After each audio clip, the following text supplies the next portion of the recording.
Refreshing and stimulating talk. Power 98.7. Now we're talking. It's 19 minutes past 7, and we were just talking to Peanut about the pay disparity and the significant difference in the number of men and women in leadership positions, in executive positions in South Africa, and that represents serious challenges, of course. Let's continue with our coverage of the systemic financial challenges that women face during our focus on Women's Month. And we speak now to Hayley Perry, who's a money coach and facilitator at One Life's Truth About Money. Thanks for joining us, Hayley, tonight. Hayley, do we have you? All right, we'll try get Hayley back on the line in just a moment. We're talking about the systemic challenges that women face both in the workplace and the broader economy. If you'd like to be part of the conversation, you can call us on 0861 987 000, WhatsApp on 083 303 7093, and on X at Power FM 987. Do we have Hayley there now? All right. We'll still try get her back. But in the meantime, I saw this very interesting story. And if you're really feeling the pinch of chocolate prices have just gone absolutely through the roof. Even a stock standard Cadbury's bar is now quite expensive, never mind Lindt, not even looking at the more luxe items. And of course, that's been a lot to do with climate change and the different experiences, weather experiences that farmers in the countries in West Africa that produce cocoa and the kinds of pressures that they have. So farmers in Ivory Coast cocoa growing regions are saying that if there are more sunny spells across the country, that will help to boost the development of the next main crop. And the world's largest cocoa producer is in the middle of the rainy season, which runs from April to mid-November. And heavy morning dew and light rains last week allowed crops to grow. And farmers said that they hope for more sunshine. There's still a cold spell and the crops need more heat. That's what the farmers are saying. However, the main crop was developing well. Farmers said some big pods were almost ripe and could be harvested from mid-August to late September. And farmers in coastal and southern regions in Ivory Coast said they expected to harvest more pods in September than in the same month last year. And in the southern regions of Abgoville and Divo in Ivory Coast, where rains were below average, they said that they were satisfied with many small and average cocoa pods that would allow the crop to be abundant from October until December at least. And farmers said there was a good mix of rainfall and sun from September to late October would help the crop to last until January and February. And so, of course, this is just one of the fallouts from climate change that is increasing the price of cocoa and increasing the price of coffee as well. The price of coffee is also just gone shot through the roof. And we're actually going to be speaking about climate change just after this interview on Women's Month, where we're going to be looking at the impact of extreme drought in Botswana and the impact on food security, the entire economy, water security as well. And we'll be joined there by Paul Makuba, who's a senior agricultural economist at FNP Commercial Banking. And it's difficult, of course, because Botswana is seen as one of the most secure countries or one of the most safe countries in Africa, the economy generally producing good results, the country in a relatively good economic position relative to its neighbors, and very difficult to have to face extreme drought. That's according to a new report. So we'll be looking at that. And then also coming up on Fix My Biz, we'll be looking at whether entrepreneurs are expanding too quickly and what is the impact of this. Is there any the significant downsides of entrepreneurs expanding, how they should slow their growth, which seems counterintuitive. So that will be a very interesting conversation with Nicole Swart, who's the managing director at Merchant Capital.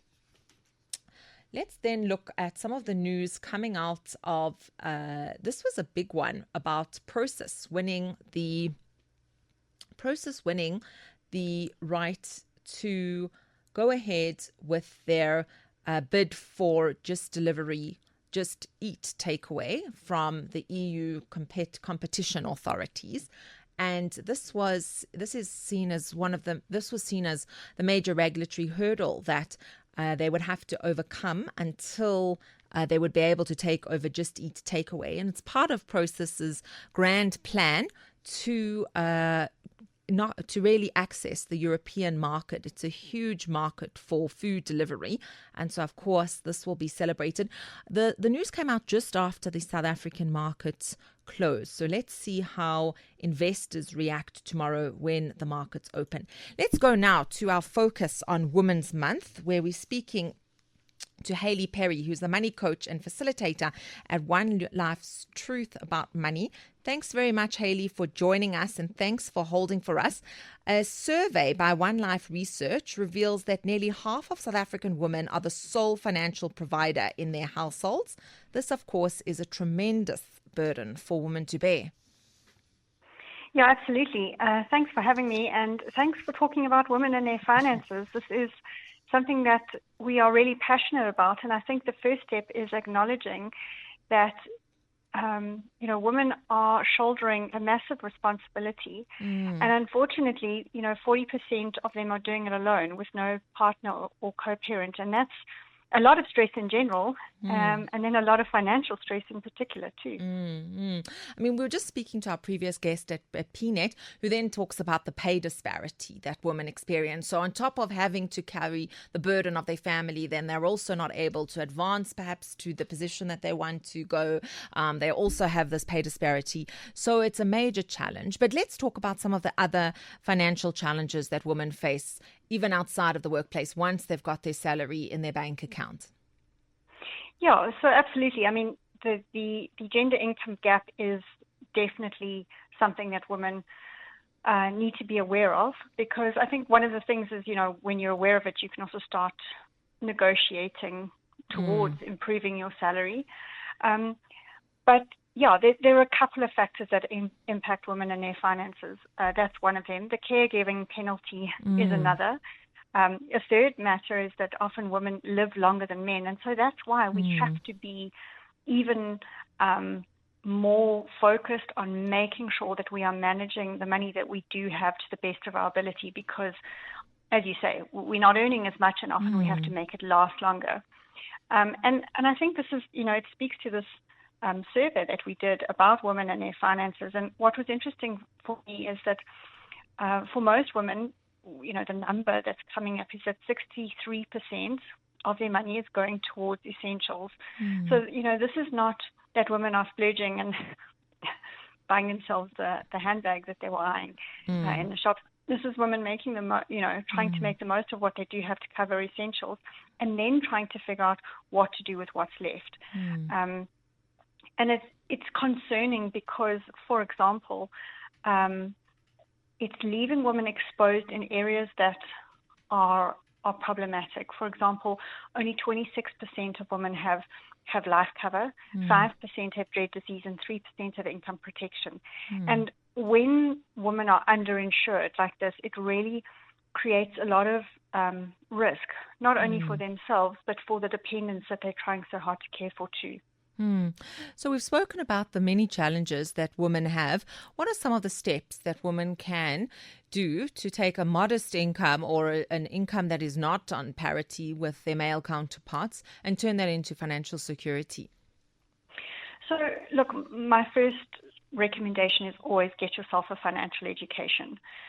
In South Africa, we have an incredible focus on getting yourself an education so that you can get yourself a job and get yourself a salary. And unfortunately, there's very little focus that's then paid towards what do you do with that salary once it lands in your bank account. So whatever money it is that you're earning, you want to be able to manage that to the best of your ability. And getting yourself a financial education through a platform like Truth About Money, for example, is a great way to do that and give yourself a running start. When you're doing that, once you've started improving your financial intelligence and your skills around money management, then you're going to be doing things like putting in place an emergency fund. That's always a critical first step to creating a buffer between you and your family and your bank account and whatever life's going to throw at you. And then you can also improve other skills, things like how do you get out of debt faster so that you're making sure that the money you are earning is actually coming into your bank account and not going to paying off creditors. And there's so many steps we can take from there, but the first step is definitely getting yourself a financial education.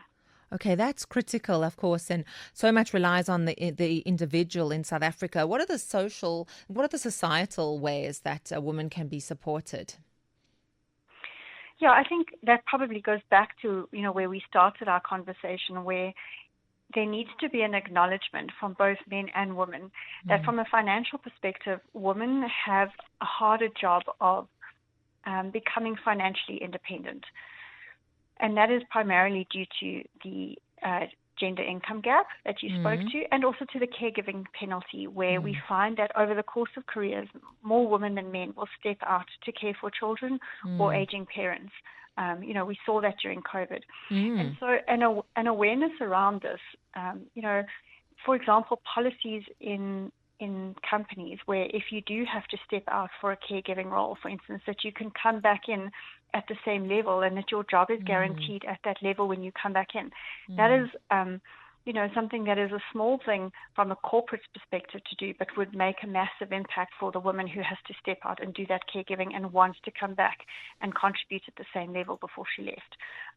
That's just one example, but there's so many more I could think of that we could talk about for ages. And of course, we'll continue to talk about this throughout Women's Month. Thanks very much, Hayley Perry, who is a money coach and facilitator at One Life's Truth About Money.